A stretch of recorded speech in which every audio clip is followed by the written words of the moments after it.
Okay, class continue करते हैं। Break पे जाने से पहले हमने प्रॉपर्टीज देखी थी कि what are properties and how with a single name of property we can set and get both with the one single name for private field.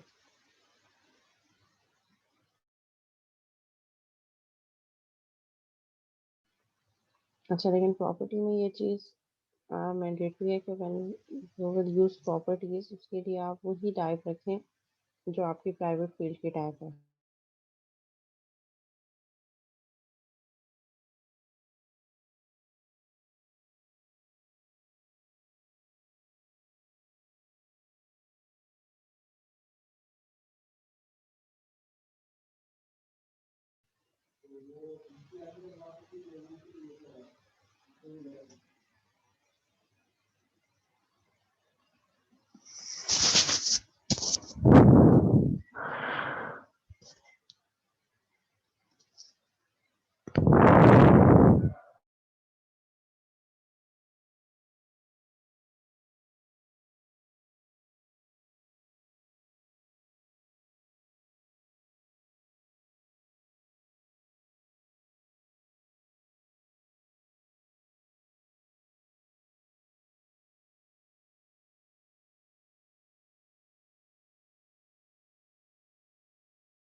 Ji class, अब वॉइस ठीक है? एक्चुअली वो माइक का कुछ problem हो गया था।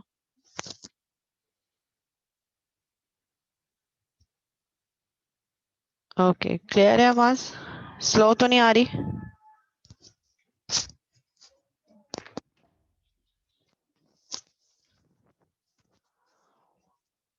Okay, सो हमने प्रॉपर्टीज देखी थी। We have different types of properties as well. ये तो हमने फुल फ्लैश प्रॉपर्टी देखी जिसमें we have get and set method as well. We can have read only and write only properties as well. ठीक है, उससे पहले हम देख लेते हैं प्रॉपर्टी की डिक्लेरेशन। ठीक है। प्रॉपर्टीज नेम डिक्लेरेशन, जब आप प्रॉपर्टी डिक्लेयर करने जा रहे हैं तो उसका नेम क्या हो सकता है और क्या क्या चीज़ें हो सकती हैं। पब्लिक स्ट्रिंग नेम, जैसे मैंने आपको पहले ही बताया कि property should be public so that it can be use by the different classes, and the property type is string for this type, just for this type. जैसे हमारे पास अगर फील्ड जो है वो नेम है जो स्ट्रिंग है, तो फिर प्रॉपर्टी की टाइप भी स्ट्रिंग होगी। अगर मेरे पास कोई ऐसी फील्ड है जो कि फ्लोट है, उसको मैंने प्राइवेट किया है, तो फिर प्रॉपर्टी भी मेरे पास फ्लोट होगी। जैसे वहां पे मैंने अभी सैलरी वाली की थी, जो हमने अभी थोड़ी देर पहले प्रैक्टिस की थी। ठीक है, यहाँ पे मैंने सैलरी को प्राइवेट रखा था, सैलरी वॉज प्राइवेट। सो उसके लिए जो प्रॉपर्टी मैंने यूज की थी, तो प्रॉपर्टी की जो टाइप है वो भी मेरे पास फ्लोट थी, क्योंकि जो डेटा टाइप यूज हो रही थी सैलरी के लिए वो फ्लोट है। सो इसी के अकॉर्डिंगली जो फील्ड प्राइवेट होगी जिसके लिए आप प्रॉपर्टी क्रिएट करने जा रहे हैं, उसी फील्ड के अकॉर्डिंगली आप डेटा टाइप सिलेक्ट करेंगे। यहाँ पे नेम की फील्ड है जो कि स्ट्रिंग है, इसीलिए प्रॉपर्टी का नाम भी जो है वो प्रॉपर्टी की टाइप भी हमने स्ट्रिंग रखी है। The property name is name. By convention, a property identifier is the capitalized identifier of the instance variable that it manipulate। ठीक है, कन्वेंशनली ये बता रहे हैं कि जो हमारे पास प्रॉपर्टी का आइडेंटिफायर है, यानी कि ये जो नेम ऑफ प्रॉपर्टी है, ये क्या होगा, is the capitalised identifier of the instance variable that it manipulate. जिस प्राइवेट फील्ड के लिए आप प्रॉपर्टी यूज कर रहे हैं वही नाम रखें, बट फर्स्ट लेटर को आप कैपिटलाइज करवा दें। Name is the property that represent instance variable name. हमारे पास इंस्टेंस वेरिएबल क्या है, नेम का। C sharp is case sensitive, so name and name are distinct identifiers। ठीक है, तो ये हमारे पास केस सेंसिटिव है जो है C sharp, इसीलिए जो कैपिटल नेम और small name both are not same. इसीलिए हम ये कह रहे हैं कि हम इसको फर्स्ट लेटर को कैपिटलाइज कर दें, ताकि ये भी पता चल सके कि ये जो हमारे पास इंस्टेंस वेरिएबल नेम है उसी की प्रॉपर्टी है, और फर्स्ट लेटर को हमने कैपिटलाइज कर दिया, सो दैट आपस में जो है वो प्रॉब्लम ना हो।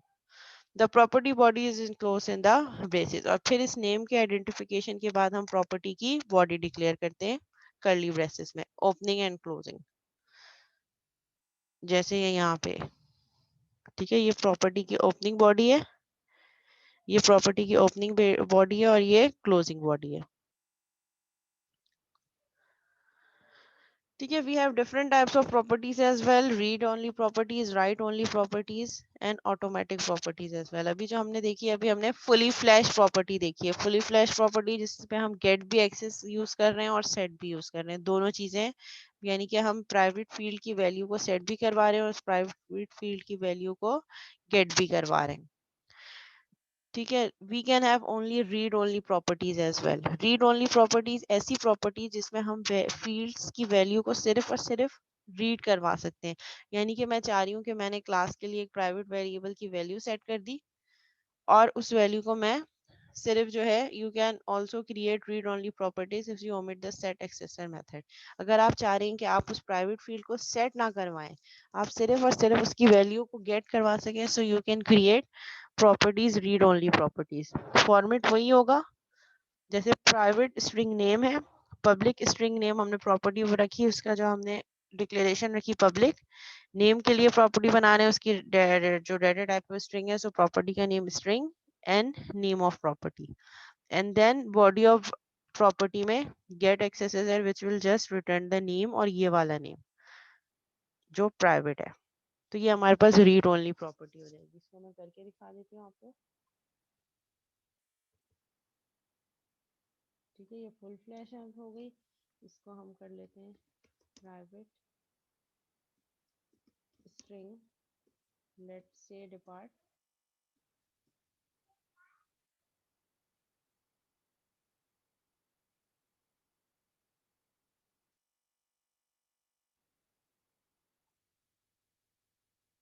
यस, अभी यहाँ पे हम फिलहाल गेट को एज ए कीवर्ड यूज कर रहे हैं।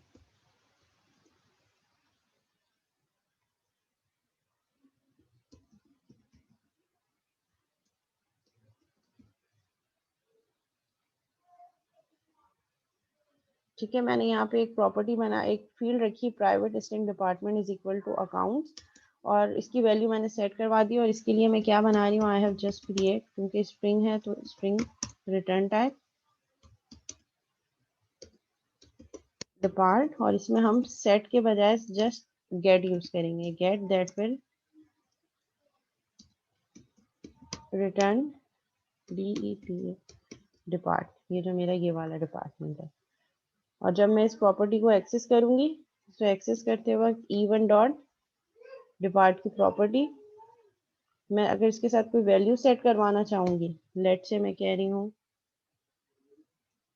डिपार्टमेंट है मेरे पास मार्केटिंग का फॉर एग्जांपल, ठीक है, so it will throw an error, property और indexer can not be assign to it is read only.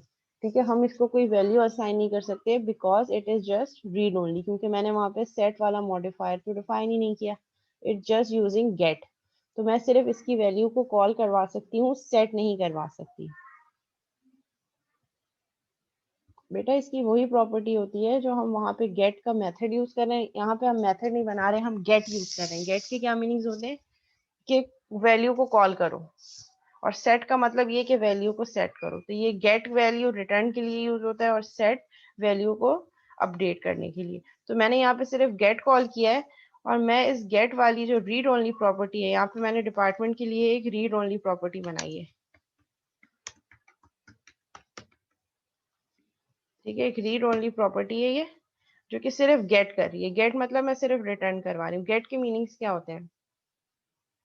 ठीक है, कि हम सिर्फ वैल्यू को गॉट कर रहे हैं, हासिल कर रहे हैं कि what is the value, just taking the value.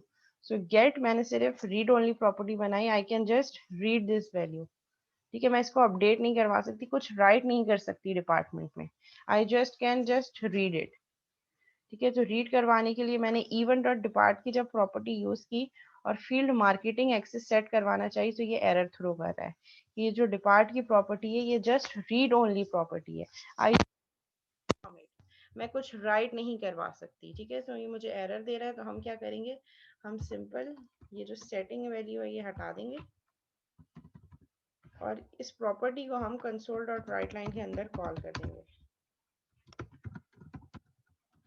ठीक है, सिर्फ हम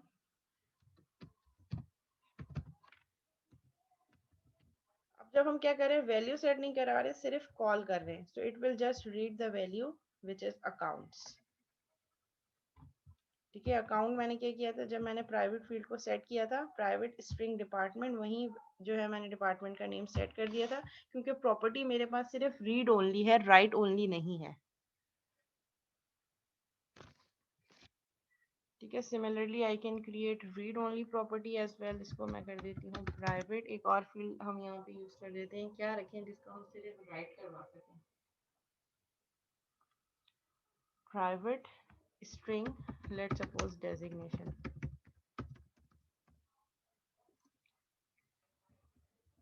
ठीक है, इसके लिए डेजिग्नेशन के लिए मैं राइट ओनली प्रॉपर्टी बनाऊंगी।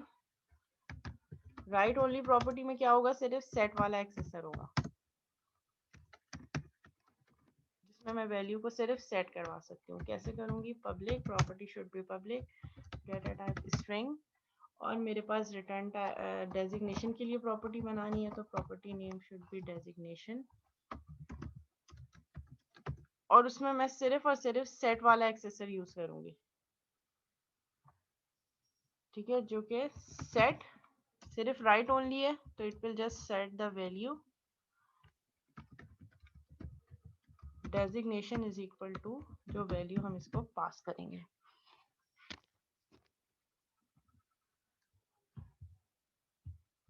ठीक है, अब मैं इसमें इसको सिर्फ सेटिंग के लिए यूज कर सकती हूँ, मैं इसको कॉल नहीं करवा सकती। मैं यहाँ पे करूंगी E1 डॉट डेजिग्नेशन। देखें, अगर मैं इसको सेट करवाऊंगी, designation is equal to project manager, let से,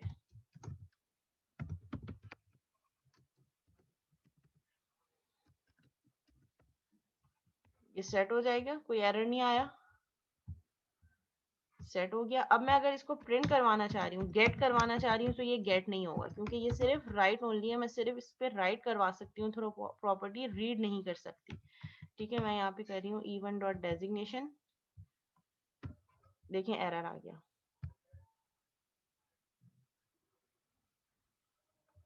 The property or indexer employee dot designation cannot be used in this context because it lacks the get accessor. क्योंकि हमने वहां पे गेट का एक्सेसर मॉडिफाई नहीं किया। ठीक है, तो ये सिर्फ राइट ओनली है, रीड ओनली नहीं है। तो अगर हमारे पास कोई ऐसा फिनोमेना है कि जिसमें हम सिर्फ और सिर्फ प्राइवेट फील्ड पे राइट करवाना चाह रहे हैं, तो फिर हम सिर्फ राइट ओनली प्रॉपर्टी यूज करेंगे। So it's again depend on the scenario कि आप किस सिनेरियो पे क्या फंक्शनैलिटी परफॉर्म करना चाह रहे हैं। सो ये रीड ओनली प्रॉपर्टी हो गई, ये राइट ओनली प्रॉपर्टी हो गई, जिसमें आप सिर्फ सेट यूज करेंगे, गेट यूज नहीं करेंगे।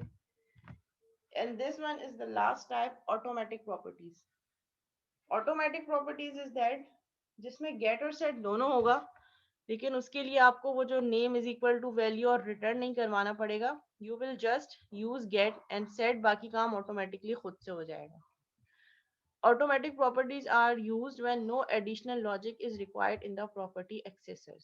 They are just syntactic sugar, so you won't need to write the lengthy code. मतलब यहाँ पे जो हमने लिखा था, ये जो ऊपर वाला कोड है हमारा, सेम ये वाला, यहाँ पे से हम रिटर्न नेम और name is equal to value अगर ना भी लिखें, जस्ट गेट सेमीकोलन सेट को सेमीकोलन करके यूज करें, तो ये तब भी यूज हो सकता है।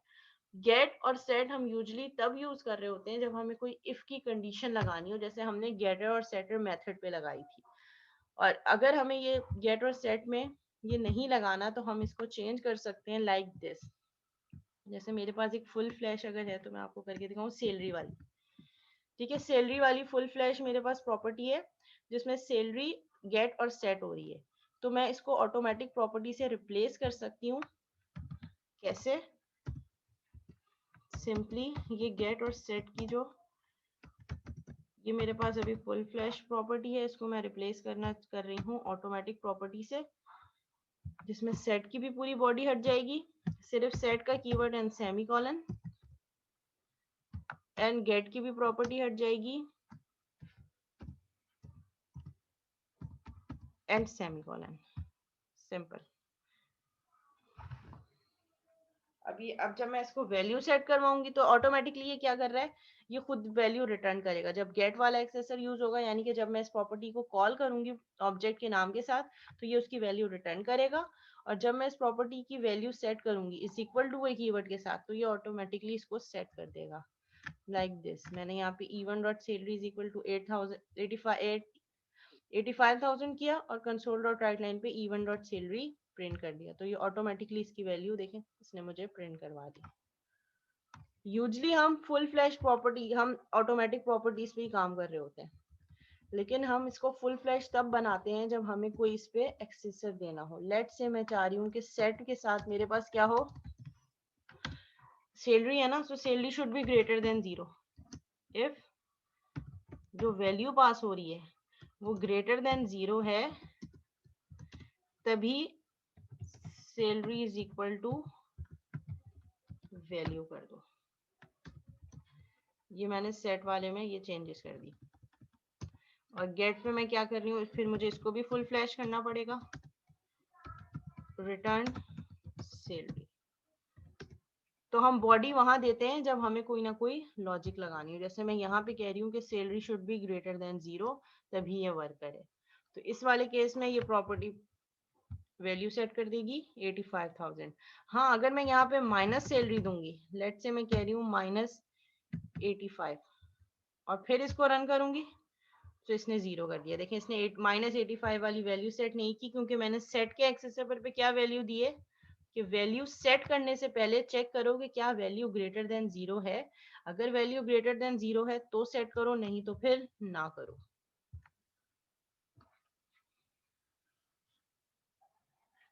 जी एग्जैक्टली अगर आपने ऑटोमेटिक प्रॉपर्टीज यूज करनी है, means you don't have any such arguments जिसको आप वैल्यू को कोई क्राइटेरिया नहीं है जिसको पास करवाना चाह रहे हैं, so you will use automatic properties. और अगर कोई ऐसा क्राइटेरिया है जिसपे आप चाह रहे हैं कि जो वैल्यू आप प्रॉपर्टी के थ्रू सेट करवा रहे हैं प्राइवेट फील्ड में, उसकी कोई कंडीशन हो या कोई लिमिट हो, तो उसके लिए फिर आप गेट और सेट दोनों की बॉडी डिफाइन करेंगे। और अगर आपने सिंपल प्रॉपर्टी बनानी है जिसमें वैल्यू की कोई क्राइटेरिया नहीं है, कोई भी वैल्यू स्टोर हो सकती है, कोई लिमिटेशन नहीं है, तो उसके लिए फिर आप ऑटोमेटिक प्रॉपर्टीज की तरफ जाएंगे। जी क्लास यहाँ तक क्लियर है?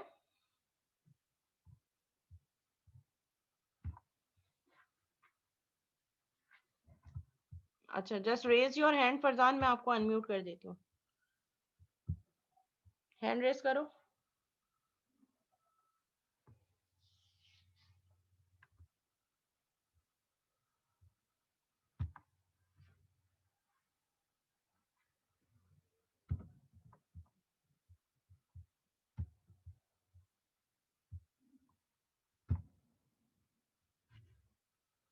मैंने अनम्यूट कर दिया जी, अनम्यूट कर दिया। हेलो, जी फरजान आवाज़ आ रही है? जी, जैसे हम आ ये पूछ रहे हैं कि जैसे कि हमने इनको जो यानी कि कोई वेरिएबल असाइन नहीं किया हुआ, जब हम खाली गेट और सेट लिखते हैं, हम्म यानी कि तुम्हें से ऑटोमेटिकली उसको कैसे पता चलता है कि हम कौन सी वाली वैल्यू को गेट कर रहे हैं? ये चीज़ हमें समझ नहीं आई थी मुझे। क्योंकि हमने गेट और सेट तो यूज किया है ना। देखो, जब मैं यहाँ से ये हटा देती हूँ, गेट का मतलब है वैल्यू गेट करो, और सेट का मतलब है सेट करो वैल्यू। वैल्यू कब सेट होगी? जब हम कोई वैल्यू देंगे। ठीक है, ये मैंने सेमी कॉलन कर दिया। सेट, सेट का मतलब है कि जो वैल्यू यूजर दे रहा है वो इस प्राइवेट फील्ड में सेट कर दो। और गेट का मतलब ये है कि जो प्राइवेट फील्ड है उसकी वैल्यू को रिटर्न कर दो। गेट का ये मतलब है, सेट का मतलब है कि जो वैल्यू यूजर दे रहा है उस वैल्यू को सेट कर दो। सो जब मैं इस सैलरी की प्रॉपर्टी को यूज करूंगी, जो कि अब दोबारा से ऑटोमेटिक प्रॉपर्टी है, ठीक है, तो जब मैं इसको वैल्यू दूंगी, जब मैं कहूंगी E1 dot salary is equal to, यानी कि अब मैं इसको वैल्यू दे रही हूँ। लेट से मैंने दे दी सैलरी 50,000।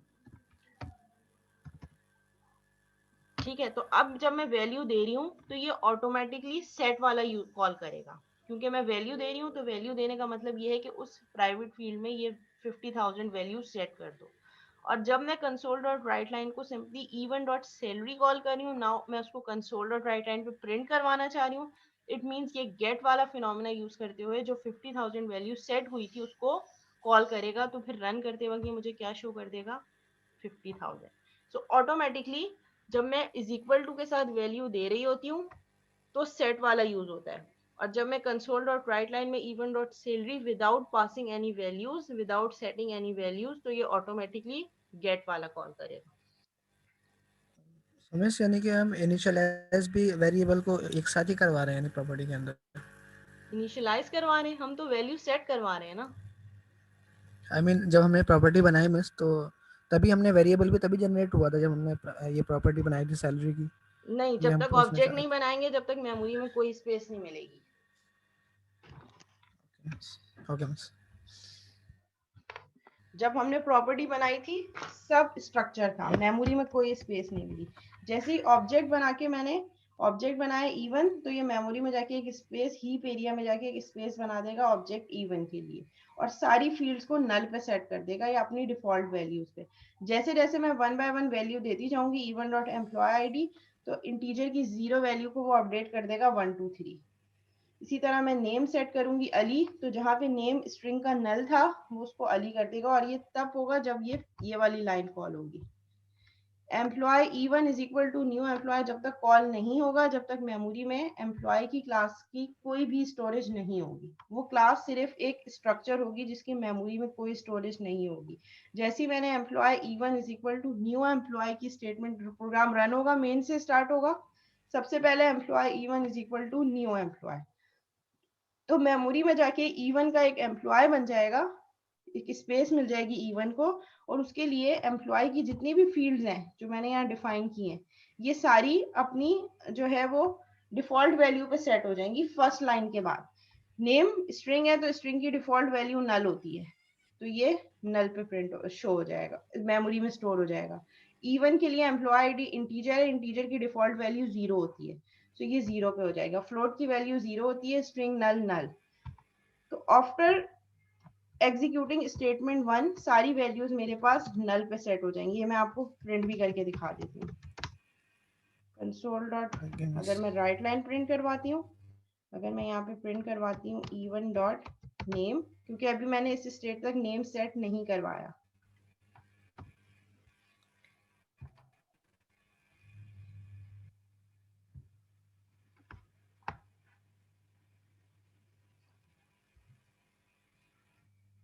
ये अभी रन हो रहा है।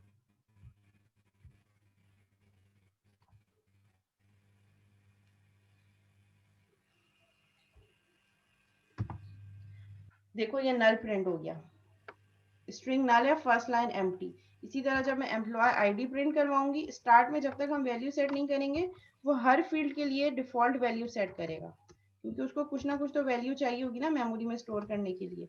इसीलिए वो क्या सेट करेगा, default value e1 dot id। ID में दूंगी तो ये 0 देगा, इंटीजर है तो इंटीजर की default value e1 dot employee ID, sorry, ठीक है, इसने 0 दे दी। इसी तरह मैं जो फील्ड, और फिर मैं one by one value set करवाना चाहूंगी, तो अब फिर अब जब देखें मैं वैल्यू सेट करवाने के बाद प्रिंट करवाऊंगी, यही सेम स्टेट, दो स्टेटमेंट्स, तो अब ये मुझे अपडेटेड वैल्यूज देगा जो मैंने सेट करवाई है। देखें पहले नल और 0 था, फिर अली एंड 1 2 3 प्रिंट हो गया, ये वैल्यू सेट करवाने के ओके बाद मिस, है। ठीक है, ओके क्लियर है? Miss, thank you. Okay. जी। अच्छा, एक सवाल एक स्टूडेंट का है कि हम मेथड क्यों नहीं यूज कर रहे जब यूजर इनपुट लेना है या प्रिंट करवाना है, तो properties are the better solution, so when we have better solution, so why we go for lengthy procedure और मेथड। हम मेथड के लिए हमें दो मेथड बनाने पड़ेंगे, गेट का अलग, सेट का अलग। गेट के लिए रिटर्न टाइप बतानी पड़ेगी, सेट के लिए कोई रिटर्न टाइप नहीं होगी, सेट इनपुट लेगा, गेट वाला कुछ इनपुट नहीं लेगा लेकिन रिटर्न करेगा। तो उस कंफ्यूजन से बचने के लिए और दो अलग अलग मेथड बनाने से बेटर नहीं है कि हम इस तरीके से प्रॉपर्टी बना ले। देखें वो मेथड बनाते हैं, उसके ब्रैकेट्स बनाते हैं, उसकी बॉडी डिफाइन करते हैं, उससे अच्छा सिंपली हमने ये कर दिया। आप वो भी कर सकते हैं, लेकिन this is the better solution and fast है, और एक ही नेम है, सबसे इंपॉर्टेंट चीज एक ही नेम है। वहां पे दो अलग अलग मेथड बनाते हैं, सेट करने के लिए सेट का मेथड यूज होता है, गेट करने के लिए गेट का मेथड यूज होता है। यहाँ पे एक सिंगल नेम के थ्रू ही हम गेट भी करवा रहे हैं और सेट भी करवा रहे हैं, और अगर ऑटोमेटिक प्रॉपर्टी है तो काम और ज्यादा आसान हो गया। और अगर आपने थोड़ी बहुत मॉडिफिकेशन करनी है तो फिर उसके लिए आप ऑटोमेटिक से हटाकर इसको फुल फ्लैश बना दें, सेट की बॉडी बना दें, इसी तरह गेट की भी बॉडी बना दें, और यहाँ पे आप करवा दें रिटर्न। वही काम जो मेथड के अंदर हो रहा था वही सेम काम प्रॉपर्टी के अंदर हो रहा है, return salary. And similarly set करवाते वक्त हम क्या करेंगे, salary is equal to value. अच्छा, अब करना आपने ये है कि मैं आपको 15 मिनट्स का टास्क दे रही हूँ, मैं भी ऑनलाइन हूँ, आप लोग भी ऑनलाइन है। टास्क आपका ये है कि आपने अभी हमने जितनी टाइप्स की प्रॉपर्टीज अभी डिस्कस की हैं, read only, right only, automatic and full flash, आप एक क्लास बनाएं कोई भी अपनी मर्जी की। जैसे मैंने एम्प्लॉय की और अकाउंट की क्लास बनवाई है, आप कोई और क्लास बना लें, स्टूडेंट की बना लें, टीचर की बना लें, डॉक्टर की बना लें, वट मोबाइल की, कोई भी किसी भी ऑब्जेक्ट से रिलेटेड कोई क्लास बना लें। उस क्लास की फील्ड्स को प्राइवेट रखें, और read only, right only, automatic and full flash, चारों टाइप्स की प्रॉपर्टीज आप उसको यूटिलाइज करके मुझे दिखाएं। ये आपका अभी का टास्क है, क्लास टाइमिंग का टास्क है, 15 मिनट है आपको इस टास्क को सॉल्व करने की। ठीक है, ये क्विज नहीं है क्योंकि ये मेकअप क्लास है, इसलिए मैं क्विज नहीं ले रही, लेकिन जो काम हमने किया है उससे रिलेटेड एक टास्क दे रही। And you have time of 15 minutes. करना आपने ये है कि कोई भी क्लास बनाए अपनी मर्जी की, लेकिन वो एम्प्लॉय की नहीं होनी चाहिए, क्योंकि इसमें हमने बहुत डिटेल पे काम कर लिया है। ठीक है, कोई भी क्लास बनाए अपनी मर्जी की, उस क्लास में प्राइवेट फील्ड्स रखें, और उन प्राइवेट फील्ड्स को एक्सेस करने के लिए read only, right only, automatic and full flash properties बनाए। और जो फुल फ्लैश प्रॉपर्टी बना रहे हैं उसमें कोई ना कोई जैसे लॉजिक होनी चाहिए, जैसे मैंने इफ की लॉजिक लगाई थी अभी। ठीक है, 10 मिनट्स है इस मीटिंग खत्म होने में, तो फिर आप 10 मिनट्स में ये करें। मैं भी ऑनलाइन हूँ, मीनवाइल कोई क्वेश्चन आता है तो हम उस क्वेश्चन को सॉल्व भी कर सकते हैं। ठीक है, आप मुझसे अभी पूछते हैं, मैं आपको अभी रिस्पॉन्ड भी कर दूंगी। चैट पे क्वेश्चन सेंड करें, या just raise your hand, I will unmute you, और जो आपकी क्यूरी होगी वो साथ साथ आप पूछते भी रहें, लेकिन स्टार्ट कर दें इस पे काम करना।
जी क्लास हो गया टास्क कंप्लीट?